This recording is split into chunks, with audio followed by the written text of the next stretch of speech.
अस्सलाम वालेकुम वीवर्स, कैसे हैं आप? उम्मीद खैर ऑफियस होंगे। वीवर्स, पिछली वीडियो में हमने क्यूब की मदद से जो हमने बनाए हैं चेयर वगैरह, टेबल और अलमीरा। तो आज की इस वीडियो से हम एग की शेप बनाना चाहेंगे, लेकिन उसके लिए हमने इसको क्यूब को डिलीट कर देंगे। आज की इस वीडियो से हम स्फेयर से हम बनाएंगे, जो भी बनाएंगे कुछ हमारे पास जो ऑब्जेक्ट होंगे इसकी मदद से हम बनाएंगे। मैश में जाके ऐड मैश, तो ये यूवी स्फीयर इसकी मदद से हम बनाएंगे एग की शेप के, क्योंकि उसे रिसेम्बलेंस करता है, मिलता जुलता है, तो इसकी मदद से हम बनाएंगे। सबसे पहले हम रेफरेंस इमेज लेते हैं। हमने तुक्के से अब कोई चीज नहीं बनाने की कोशिश करनी है, रेफरेंस इमेज से यूज करेंगे। जिस तरह हमने अलमीरा बनाई, अलमारी बनाई, टेबल बनाया, चेयर बनाई, तो वो हमने अपनी मर्जी से बना लिया। उसके साइज वगैरह जो रिसेम्बलेंस होती है उसी की मदद से अपने माइंड में लाकर हमने बनाया। उसकी जो डायमेंशन वगैरह उसको नोट नहीं किया, जिस तरह हमने स्मार्टफोन भी बनाया था। तो हम रेफरेंस इमेज देखते हैं, हमारे पास सेव है। आपने भी गूगल से सेव कर लेनी है इमेज में या रेफरेंस में, जहाँ पे आपकी इमेज जो पड़ी होगी डाउनलोड, जिस तरह मैंने डेस्कटॉप में रखी हुई एग के नाम से, तो लोड कर ली। अब ये हमारे पास हो गई है लोड। इसको रिसेम्बलेंस, इसके साइज को देखकर हमने एग की शेप क्रिएट करनी है। तो सबसे पहले हमारे पास ये जो इमेज है, इसके हमें जो ओपेसिटी है इसको हम कम ज्यादा करते हैं। तो उसके लिए हम यहाँ पे जाते हैं, इसकी जो ओपेसिटी यहाँ पे हम इसकी कम कर देंगे। देखिए आप, अब हमें ऑब्स्टिकल यानी कोई रुकावट वगैरह नहीं होगी। इसको हम जितना मर्जी कम कर सकते हैं। अब ये हमारे पास आ गया यूवी स्फीयर। तो व्यूअर्स, ये हमारे पास हो गया। इसके लिए हमने क्या करना है, तो कोशिश करनी है आपने जो रेफरेंस इमेज है आप लाजमी इसको लोड करें, उसी को देखे हुए आपने ये काम करना है। दोबारा मैं जाता हूँ, नई फाइल लेता हूँ, तो आपको ज्यादा कोशिश करूंगा कि आपको ज्यादा समझ आए। इसको हम डिलीट करते हैं, तो ऐड में जाते हैं, मैश में जाते हैं, तो ये यूवी स्फीयर हमने ऐड कर लिया। ये फ्रंट ऑर्थोग्राफी पे हम गए, तो अब हमने इमेज को लोड करना है। रेफरेंस पे गए, डेस्कटॉप पे गए, जहाँ पे हमारी इमेज पड़ी हुई है एग के नाम से, लोड किया। ये हमारे पास इमेज आ गई। इसकी हमने ओपेसिटी को कम करना है। यहाँ पे देखें, आपकी ओपेसिटी इसको कम कर सकते हैं। तो व्यूअर्स, इसके साइज को हम कम ज्यादा करना चाहते हैं, तो उसके लिए हमारे पास अब ये वक्त है कि आपको एक बहुत अहम नोट है वो आपको बताया जाए। तो एडिट में गए हैं, तो हम इसको ये सिलेक्ट कीबोर्ड से एक क्लिक करते हैं, तो ये हमारे पास सारा ऑब्जेक्ट सिलेक्ट हो गया।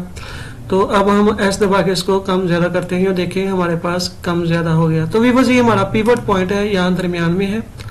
तो पिवट पॉइंट क्या होता है, जिसको ब्लेंडर कहता है, इसको मद्देनजर रखते हुए इसकी लोकेशन, रोटेशन और स्केल वगैरह कम ज्यादा करना है। तो इसके लिए ये हमारे पास येलो शेप में आ गया। कोई भी हमारे पास पिवट पॉइंट होता है, ये दरमियान में होता है मोस्टली।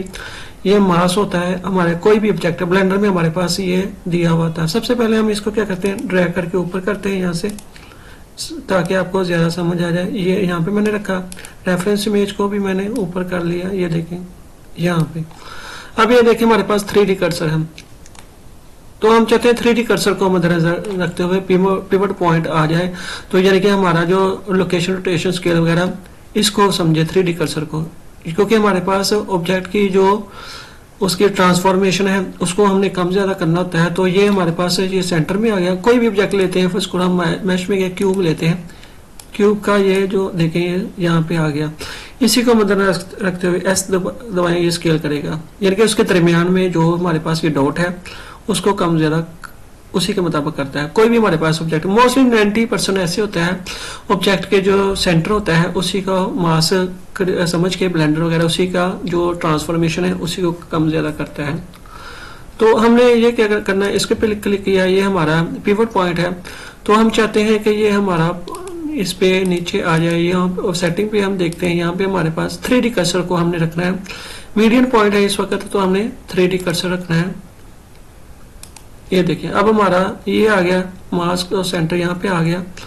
तो हम यहाँ पे गया, एडिट मोड में गए। अब हमने एक क्लिक किया कीबोर्ड से, तो ये हमारे पास सारा सेलेक्ट हो गया। अब मैं एस दबा के इसको ये देखिए ऊपर नीचे करते। अब ये देखिए नीचे से ये ऊपर नीचे हो रहा है, ये देखिए। अगर हम ये नहीं करते तो हमें थोड़ा मसला होता है। ये हमने खुद ही डिसाइड करना होता है कहाँ पे हमें इसकी जरूरत है, कहाँ पे नहीं है।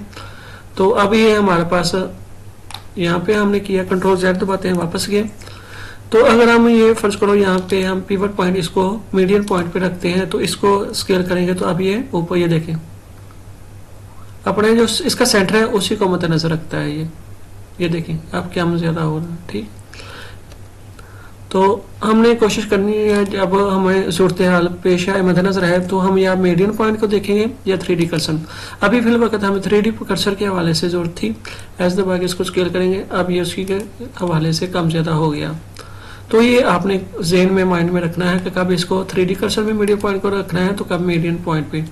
तो आज की इस वीडियो में हमने 2 पॉइंट को नोट किया, रेफरेंस इमेज को और ये जो हमारे पास पिवट पॉइंट है इसको हमने कैसे चेंज करना है। यहाँ पे हमारे पास ऑप्शन है मीडियन पॉइंट वही है जो डिफॉल्ट में होता है ब्लेंडर का, तो हमने 3D कर्सर के वाले इसकी एडिटिंग करनी होती है। तो बिकॉज ऑब्जेक्ट मोड में जाके मैंने इसको देखें कितना ये ज़बरदस्त अब ये हो गया, उसी के साइज़ का हो गया, लेंथ हो गई है इसकी, जेड पोजीशन में देखें आप। तो आपने सेव कर देना है। मैं सेव इसलिए करने लगा हूँ कि आने वाली वीडियोज़ में हम इसको मज़ीद एक ही शेप में देंगे। तो तब तक के लिए ये देखें मेरे पास जहाँ पे ये दूसरे कोर्स है ब्लेंडर कोर्स, यहाँ पे मैं इसको सेव कर देता हूँ एग, ये एग की शेप में मैंने यहाँ तक सेव कर लिया, आपने भी सेव करना। मज़ीद आने वाली वीडियोस में हम इस पे बात करेंगे, तब तक के लिए अल्लाह हाफिज़।